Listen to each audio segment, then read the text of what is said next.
Welcome to Connecting with Coincidence with psychiatrist Bernard David Beitman, MD. Dr. Beitman is the founder of the Coincidence Project. The project encourages people like you to tell each other coincidence stories. To learn more about Dr. Beitman's work, put Connecting with Coincidence in your web browser. You'll find his book, his Psychology Today blog, and the interviews from this podcast.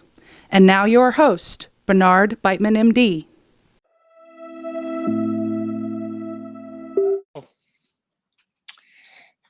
Welcome to CC with BB, Connecting with Coincidence. I am your host, Dr. Bernie Beitman, MD. I've been reading some novels by a Canadian author named Robertson Davies. He describes the inner thoughts of people about themselves and about others while they are saying things that are quite unrelated to what they're thinking themselves. It's a very funny book. At least 7 times over the last couple of weeks, I noticed that I read something in these novels and it's reflected back in the real world around me. As simple as reading about a character named Monica and then hearing a friend of mine telling me for the first time about her friend Monica. Or a character in the novel goes to the Netherlands and the same day I'm interviewing someone from the Netherlands. Or Zooming with a person from Denmark who is telling me that the Vikings believed either you die or I die. And then I see that phrase reflected in the novel. Is this some kind of code for me to decipher? I'm working on it. Harvard psychiatrist John Mack began to hear people talking about aliens and alien abduction. He followed the clues, was investigated by Harvard, cleared of charges of being weird, and continued his investigations until he stepped out in front of a car in London and was killed.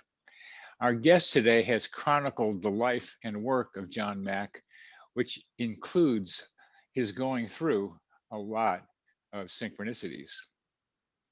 Ralph Blumenthal was an award-winning reporter for the New York Times from 1964 to 2009 and has written and co-authored 7 books on organized crime and cultural history. He co-authored the recent series of groundbreaking Times articles on the secret Pentagon program to investigate UFOs. His most recent book is The Believer: Alien Encounters, Hard Science, and the Passion of John Mack.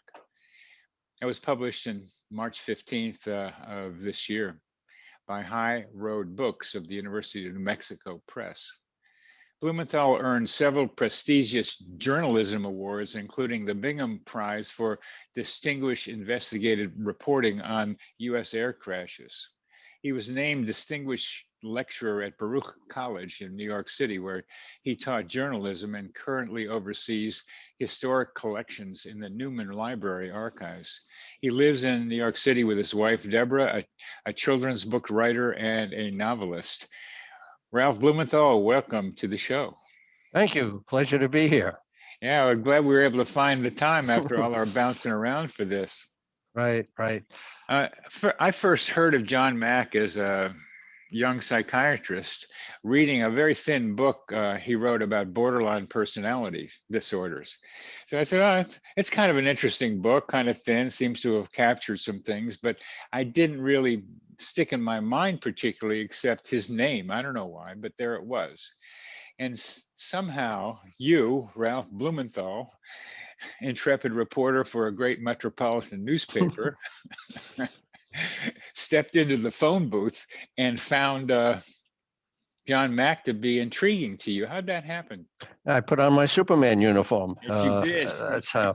Well, that was a synchronicity. I was in Texas for the New York Times, and I used to haunt the bookstores, secondhand bookstores, pick up a lot of anything I could find. I read very eclectically, different subjects, and the book I happened to pick up was called Passport to the Cosmos, which was John Mack's second book. As you said, he was a Harvard psychiatrist who became interested in alien abduction through a series of steps I outline in my book. Anyway, I picked up his book and was amazed. I knew nothing about him, even though he was already quite famous in his own right. He'd been on Oprah. He'd been written up in the New York Times extensively. made a lot of appearances, but never crossed my path. So I thought, well, this is extraordinary. A Harvard psychiatrist interested in aliens and alien abduction. I got to call this guy up, for an interview. That was my naivete. And a few days later, and here's the synchronicity, I pick up the paper to find him. Yeah, you got to wait now. Yeah. There you go. Been run over in London by a drunk driver, and it was killed almost instantly. I hear about him, and then almost simultaneously he's killed. So that got me started. I was interested in his story. I called the family. I got access to his archives, his personal journals, his therapy sessions, because as you know, every psychiatrist needs to go through his own therapy. And I really had a window on his life. So that was the first thing. That's what got me started. And as we can discuss later, I really believe, Bernie, that authors don't pick books to write. Books pick authors. And this was and it's happened to me throughout my life. And this is the latest case of that. That's such an interesting comment, Ralph, that the books or the content picks you to write the book. I've got another book now, got a contract on called Knowing Coincidences, how and why they happen. And how I got involved with that started when I was like 9 and had my first big serendipity coincidence thing happen. So I have a history of synchronicities in my life, coincidences and stuff.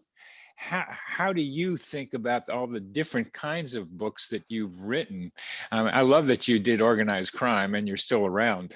And you did the UFO thing, and now the New Yorker had a great article about that. Yes, they did. And you were involved with making that happen. How you've done so many different kinds of books, or at least they seem to be. How do you think about the book picks you? Well, everything grew out of some experience that happened to me. Now, I never sat around thinking, what am I going to write my next book about? So, for example, my first book, which was on the mafia, and all my reporting for the Times, by the way, was on very earth-grounded subjects like the mafia, Nazi war criminals, corruption, police activity, law enforcement, etc. So aliens and UFOs were not, on my radar at that point. Anyway, so I was a reporter, a Metro reporter for the New York Times, and I got assigned one day to look in on a trial. It turned out to be the longest federal trial in history of a major international drug combine, which became known as the Pizza Connection, because the Italian mafia was selling drugs out of pizza parlors, which is a great way to disguise money laundering and drugs, because everyone's carrying pizza boxes back and forth and no one knows what's in them. You assume it's going to be a pizza. Anyway, I got to covering this trial, and I quickly realized that the trial was a major landmark in law enforcement. It was one of the biggest cases the FBI ever had. And naturally, a book suggested itself out of that, because there was no way to tell that story in a series of newspaper articles. So that was book number one. Now, what was interesting is, as I was researching that book, I got interested in undercover work, because a lot of the FBI agents who penetrated the mafia for that case were undercover agents. So I found an undercover agent in the New York Police Department who would talk to me about his work. And generally, they don't like to talk about their work because it's obviously undercover and secret. But he was doing other work then in the detective bureau. So he talked to me, and while I was asking him about his undercover work, he sort of dropped the fact that while he was undercover inside this mafia family, investigating their drug dealing, his own 16-year-old daughter was dealing drugs and became a drug addict. And he came across her on the street one day dealing drugs and had to decide whether to arrest his own daughter. So he's telling me this story. He's telling me this story in connection with my research into undercover work. And I said, hold on, forget about everything else.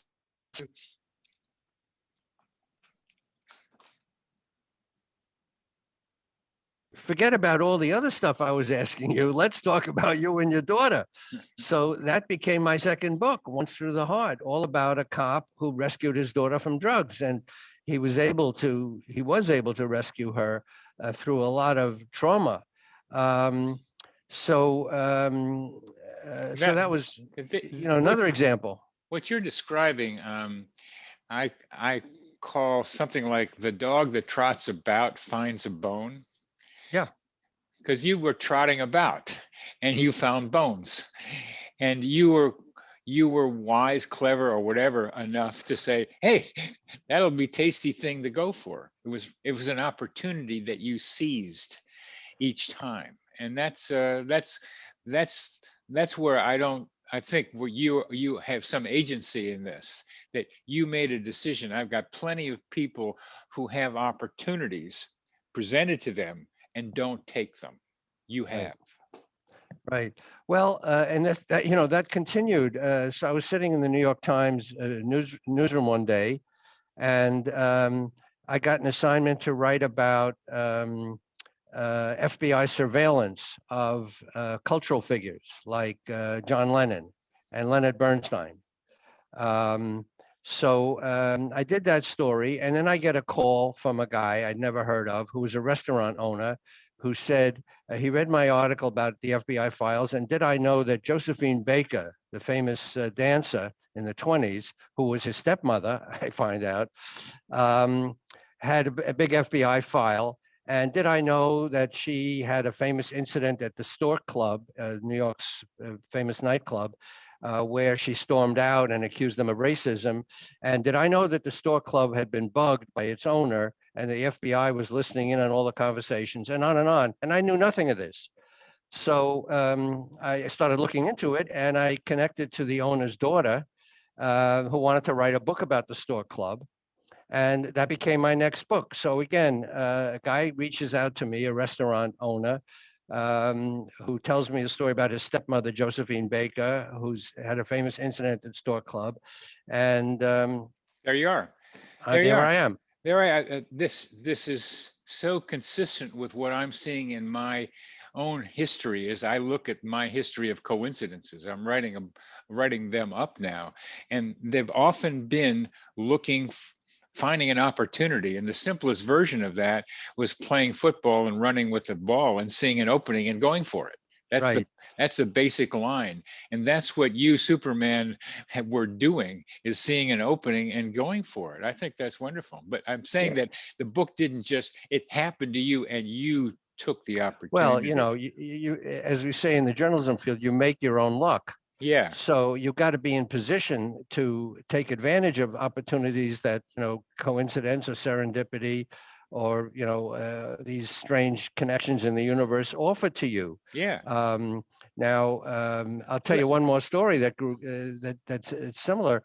While I was researching the book on the Stork Club, I heard about the notes of the owner, Sherman Billingsley, talked about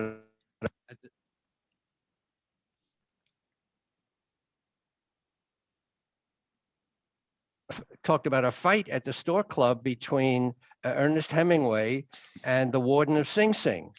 And I never heard of that. I'd never heard of the warden of Sing Sing, who had a great name, Lewis Laws. Laws for the warden of Sing Sing. Now, talk about a synchronicity. Oh, this is nominative determinism. Right. I have a list of people, of names that correlate with what they do. It's amazing. Yeah, well, if you're named that at birth, maybe that's what you go into. That's right. So anyway, so I hear about this fight between Hemingway and Warden Laws. I'd never heard of Warden Laws, but I looked him up, and it turned out, yeah, he was the warden of Sing Sing in the 20s. He was a very famous warden and a great humanitarian, and he fought against the death penalty, even though he had to execute all those 300 people in the electric chair. So that became my next book on Warden Laws. So it's a series of one thing is handed off to the next. And as you say, it's not pure synchronicity, but it is taking advantage of an opportunity that the universe sort of shoves in your path. Yeah. Those are great stories, and they illustrate the dog that trots about finds a bone, and you were trotting around. Now let's go to John Mack, because you got out of crime Right. and into a different kind of crime, a crime against the way people think about things. That's what the Right. UFO business is.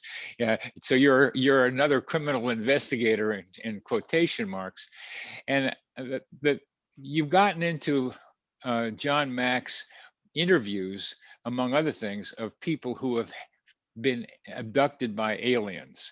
And you've come to be pretty clear that there are aliens among us in some form or another. Well, I would say that I understand the people who tell these stories and told them to John Mack. And in short, there's no other easy explanation for the things that they say they experienced. Um, and this is what John Mack found. He ruled out all the other things. He was a psychiatrist, as you said. He had written, in addition to that book on, anomalous states, in psychiatry, he'd written a book on nightmares, so he knew what nightmares were. So later on, when people said, "Oh, you don't understand, these people who think they've been abducted, they're just having nightmares," he said, "I know nightmares. I've written a book about nightmares. That these are not nightmares, because mostly because they don't always happen at night. They happen while people are walking around, they're driving their cars.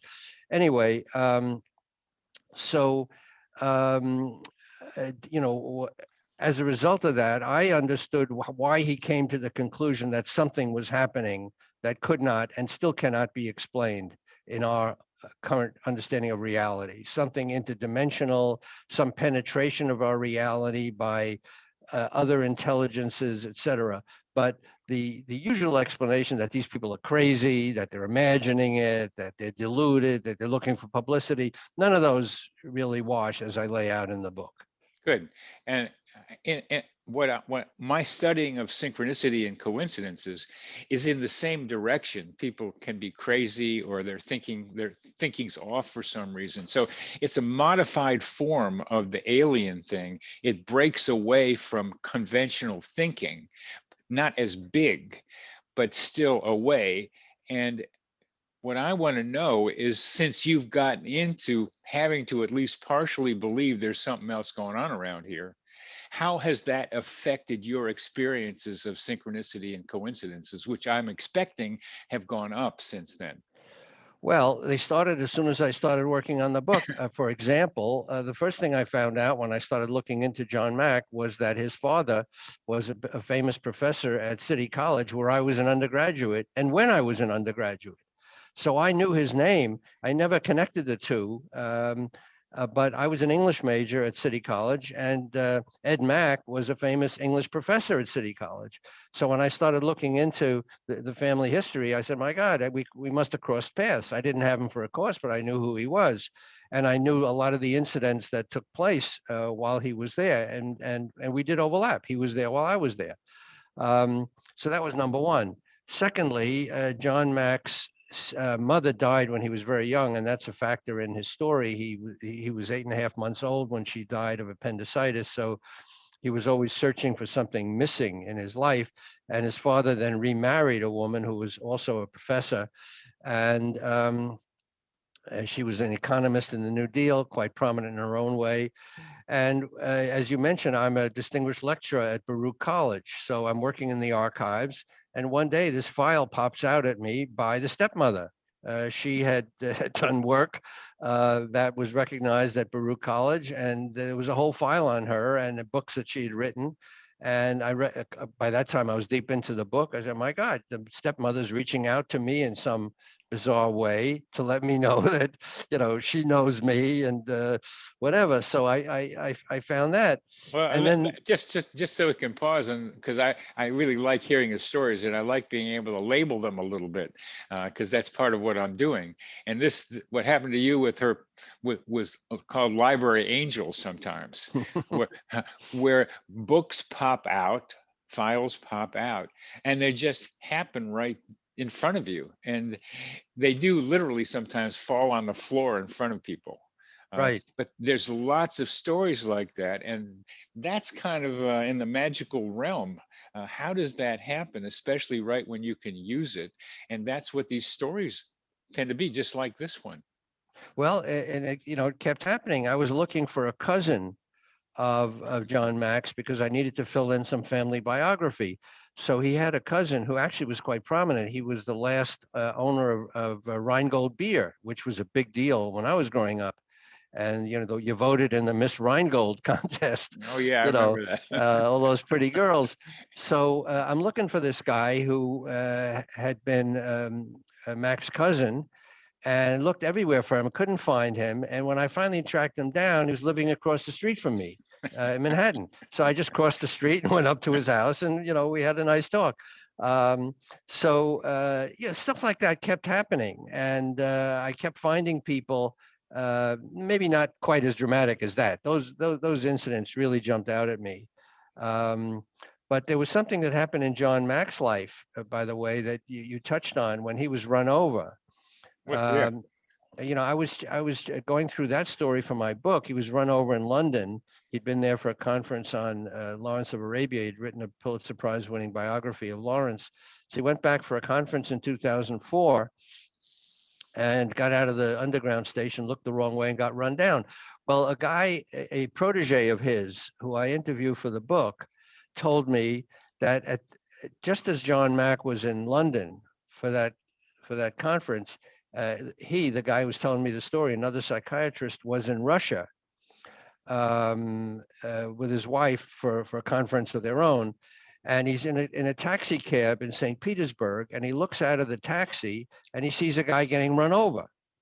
And the taxi just keeps going. And he's very troubled by this. And, he said, well, it happens. And he gets back to Boston, and he finds out that about the same time, John Mack got run over in London. What was his relationship with John Mack? What was his relationship with John Mack? He was a student under John Mack. He happened to be a guy who was in the audience at Harvard when John Mack talked for the first time publicly to a general Harvard audience, grand rounds, about alien abduction. Shortly after he learned about it, he was very quick to talk about it before he'd really studied it, but he was very enthusiastic. Anyway, this guy was in the audience. The reason why I ask is because this falls into a category I call simulpathity, the experience of the pain of a loved one at a distance. And there has to be like a connection usually between the two people for that to be happening. And this is a variation on the theme that is intriguing. That here's a guy. They were very well connected. Because he was a protege of John Mack's.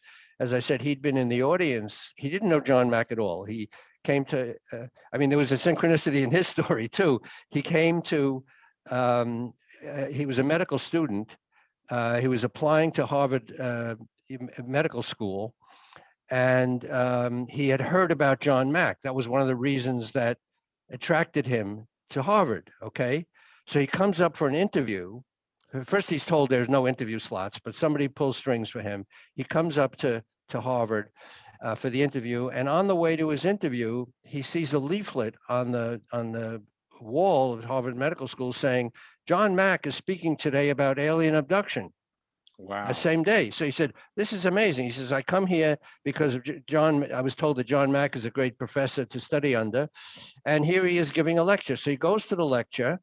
He hears John Mack talking about aliens, and realizes that he himself had seen a UFO when he was a kid, and so he knew what John Mack was talking about wasn't nonsense. Anyway, this is the guy who then stayed in touch with John Mack. They became quite close. Just a second. Again, I love your stories because they remind me of others. I had first taken LSD in 1965 in Los Angeles, and went to a lecture at Yale. I was a Yale medical student, and it was about the Good Friday experiment, where Walter Pankey and his crew had given psilocybin to divinity students in the basement of a church in Cambridge, and they'd had mystical experiences. He described it. 9 out of 10 had a mystical experience. And then the guy says, who's giving the talk, that the supervisor for Pankey's experiment was Jerry Clairman. And Jerry Clairman was now at Yale. He'd moved from Yale, from Harvard to Yale. So I go knock on Jerry's door and I say, "Hey, Jerry, I took some LSD and then you had this thing." So he asked me about it, and he connected me up with Walter Pankey.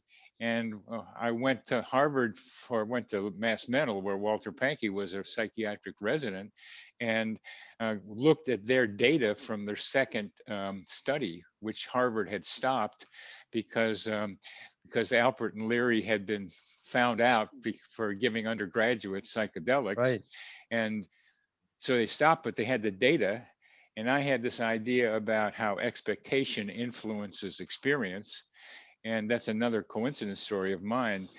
So I tried to see what the relationship between expectations of these research subjects was and the reported experience at Mass Mental. And that became the basis of my thesis for me to graduate from Yale, which I needed to have. So that's a similar kind of story. Yeah, as you say, it requires a closeness of the participants. And this fellow I'm telling you about, who was a student of John Mack's, his name is Wesley Boyd. I'm still in touch with him. So he would be in a position to feel something that Mack was feeling at half a world away, and that happened to him in London, and Boyd was in St. Petersburg. Yeah. But that's a variation on the theme that I hadn't had before. So anyway, the John Mack death, as you know better than I, was attributed to like 15 different reasons. That it was a suicide, that he had enough of being in life, that somebody from the establishment pushed him out in front of the car and got him run over. But somehow he looked the wrong way, but you weren't there. Right. I looked at the police reports, and I mean, one of the stories I heard initially was that, another man named John Mack was run over just at the same time somewhere else. So that shows that he had been targeted. They just got the wrong John Mack that other time. Oh, wow. Well, I found nothing. I mean, it's possible. You can't prove a negative, possibly somebody else in the world named John. But I found no reason to think it was anything but a legitimate drunk driving accident. I went through the police reports. I know the guy who ran him over. The Mack family later pleaded that he not be punished for it. He lost his license, was sent to prison for jail for a few months. But that was the beginning and end of the story. But here's something else interesting that just popped into my mind. Go ahead. That when he was expected, the night he was run over, he was staying with a friend, a woman who was a great believer in seances, as it turns out. But anyway, quite a follower of anomalous activity. Anyway, at the moment he was run over, her niece, and I think I got this right, a relative of hers, I think it was her niece, and this is in the book, felt a sharp pang, a panic attack at that very moment. And didn't realize it, of course, till she heard later that John Mack had been run over on his way to, the aunt's house. So that would fit into what you just said about people who suffer pain through a connection with somebody who's actually hurting. Yes. And I've got data from other people and many stories that confirm the same thing. It's just that people don't talk about it, because it's not in a category that they can put in their minds and say it happened to me. And part of my job is to get out stories like the ones you're just telling me. Yeah. Well, I mean, another thing that happened to me, and this is not connected to John Mack, but in a way it is actually, but Robert Bigelow, the billionaire space entrepreneur who ran Skinwalker Ranch and is very involved in anomalous things, he started a contest for the best evidence of the afterlife. Yeah. So I wrote a story about it in the New York Times. So I interviewed him by Zoom, and I'm putting the story together and struggling with it because it's a very complicated story. and I couldn't figure out where to start the story, or the normal journalistic Sturm und Drang when you're putting something together. So I'm lying in bed about 5:30 in the morning, trying to think about how to tell this story, and suddenly there's a tremendous explosion in the bedroom right outside the wall. And I jump up in bed, and my wife is awakened. My dog is awakened. The dog's in the bed too. And the window to the terrace, the door had just blown apart, shattered. Um, and it happened, as I could reconstruct it later, as I was thinking about,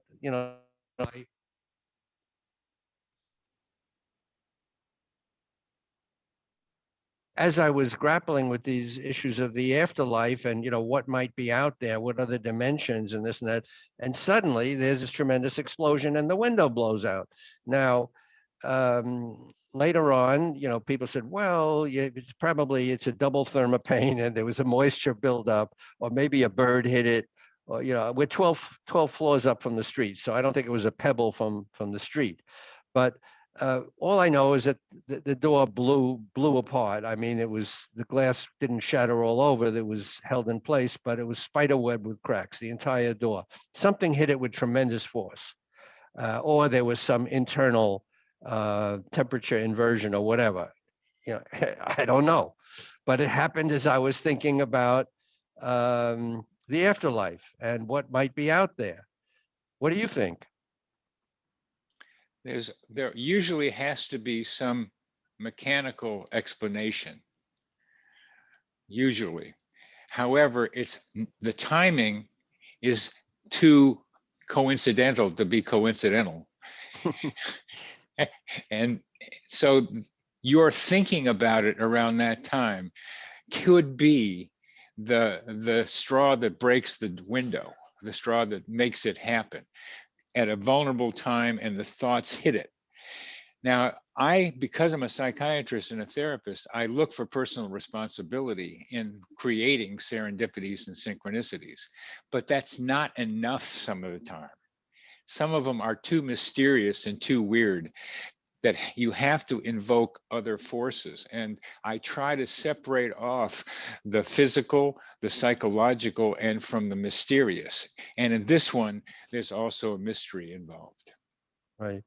I know it's very difficult, and it's of course, as I found with John Mack's stories, it's impossible to prove things in this realm of the anomalous. And Charles Fort, the wonderful anomalist, like to say, it's like looking for a needle that was never lost in a haystack that never was.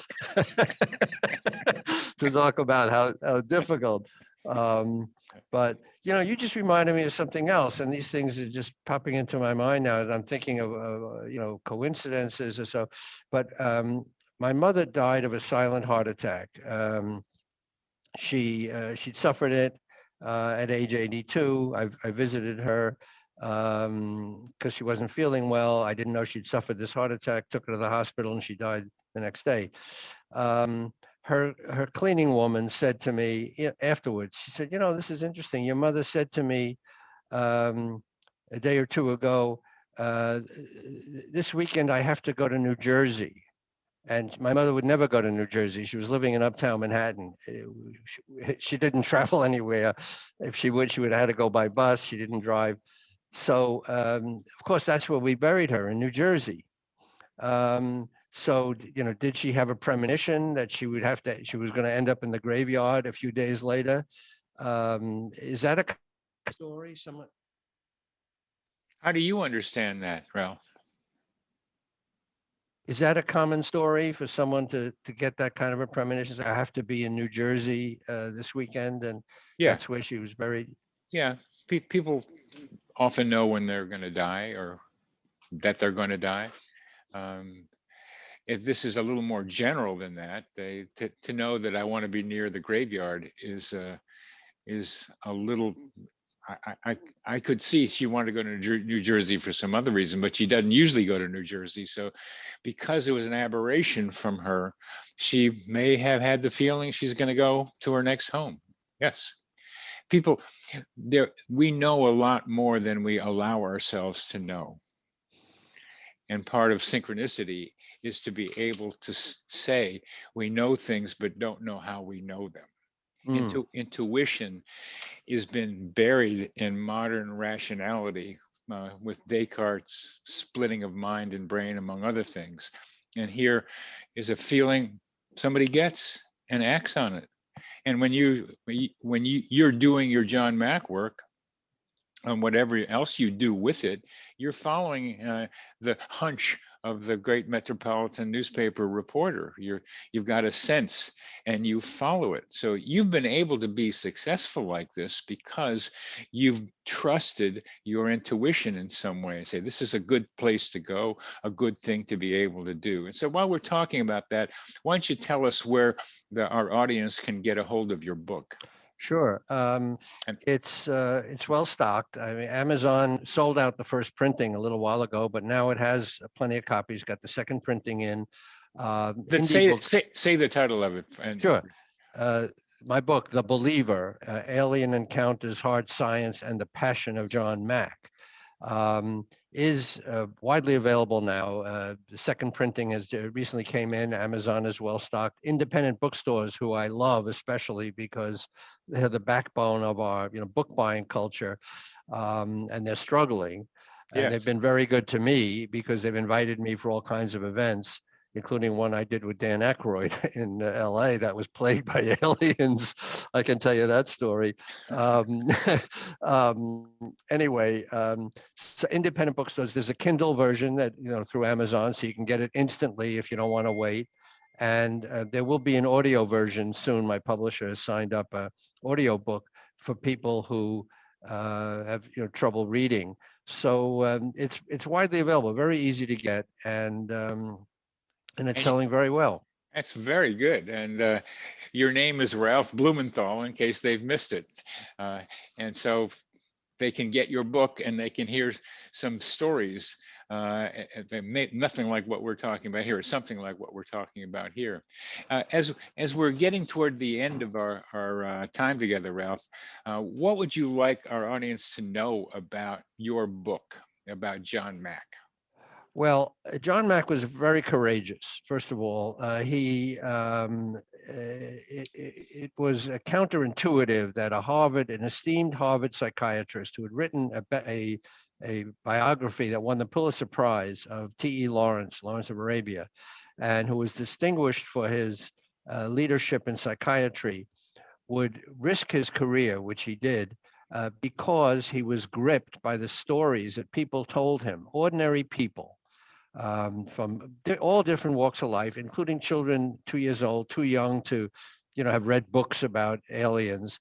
All these people were telling a basically consistent story that they saw a UFO, they became aware of alien presence, they somehow were beamed through walls and solid and windows to some kind of a ship for reproductive procedures that often involved breeding a hybrid race. This is the stories they told him, and he followed the anecdotal evidence. There was no physical evidence, obviously, but he was courageous enough to follow the evidence. It got him into trouble at Harvard. They investigated him, concluded he was doing nothing wrong, and left him off to continue. So I find him an inspirational figure.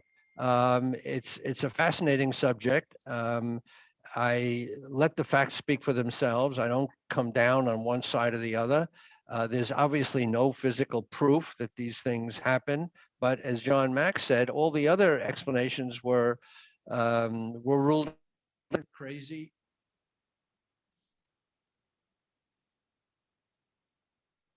They were not mentally ill. They were not faking. When as a psychiatrist, what affect is. When they told these stories about what they thought had happened to them or what they felt had happened to them, they told it with suitable affect. They cried, they wept, they cursed. Women felt the pregnancy being taken from them to, produce these hybrid children. On the other hand, no gynecologist ever certified that this woman had a pregnancy and it suddenly was removed by aliens. So it's a mystery. but it's a mystery that he, in the best spirit of humanity, chose to investigate. So I said, the real heroes here are not the aliens; they're the humans who plunge into this mystery and try to unravel it, unsuccessfully so far. But it's a fascinating journey. Now that you were being a neutral reporter, trying to be anyway, uh, what do you think of the aliens among us? Well, look, I think that there are anomalous things. I think that there's more to reality than the four corners of our space-time, three-dimensional and time continuum. There is Physics is always finding out new things, but beyond that, I'm aware through experiences like we discussed, the synchronicities, that there is another dimension that intrudes on our dimension that we cannot explain. Um, and at Harvard, they took the position that because John Mack couldn't explain them or couldn't show them or display them or prove them, they couldn't be existing, and he was wrong to pursue it. And I think they were wrong. I think that there are things that we don't understand yet, may never understand, but that are out there that are very strange, um, and that lead me to believe that there's more out there than the contours of our reality. It's pretty amazing to me how rigidly three-dimensional science holds to their beliefs. It's a religion. Because when Harvard says we got to have an explanation, otherwise it doesn't exist, we didn't have explanations for electricity and magnetism until 1700s, 1800s, but people knew they were happening. So Absolutely. you've got to look at the thing first and to see that the thing exists, like electricity and magnetism. Then you get some minds together with some serendipity, synchronicity to come together to try to figure out how it's working. Right. And I'm doing just that with coincidences, which is a dirtier subject in that some of them are explainable in conventional terms, but some of them are not. And some of them are explainable of our having something to do with them with powers we don't know we have. So there's power in us that's mystery that we coincidences suggest we have, and there's mystery out there that we've got to investigate. But first we establish, as John Mack was trying to do, there's something weird going on, ladies and gentlemen, and it's consistent. The same stories. I mean, drug innovation is often built on getting a series of anecdotes in which this drug did this reaction in somebody in a positive way. Then they do double-blind placebo-controlled trials Right. to see whether it's true or not. But you have to establish the reality of the observation, which John Mack did. Well, also, Bernard, a lot of scientific breakthroughs uh, could seem to come from downloads to the scientists. It's not the end product of a meticulous, step-by-step, painstaking, study or pathway. It's that some insight suddenly appears.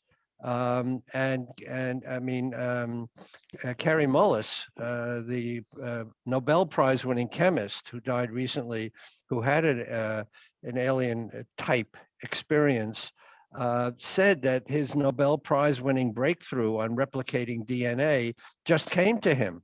He was in the car, I think, and it just popped into his mind. Now, was that a download from the cosmos? It appears to be. Or maybe his mind was working on the problem so hard that the solution, suggested itself to him. You could, think of it either way. But very often, scientific breakthroughs come through a sudden insight whose source is unknown. And this is related to simultaneous discoveries in science, of which there are hundreds and hundreds, and they continue, where independent researchers come up with the same idea. And that's allowed me to hypothesize the psychosphere, of the mental atmosphere of which we give and take ideas and energy.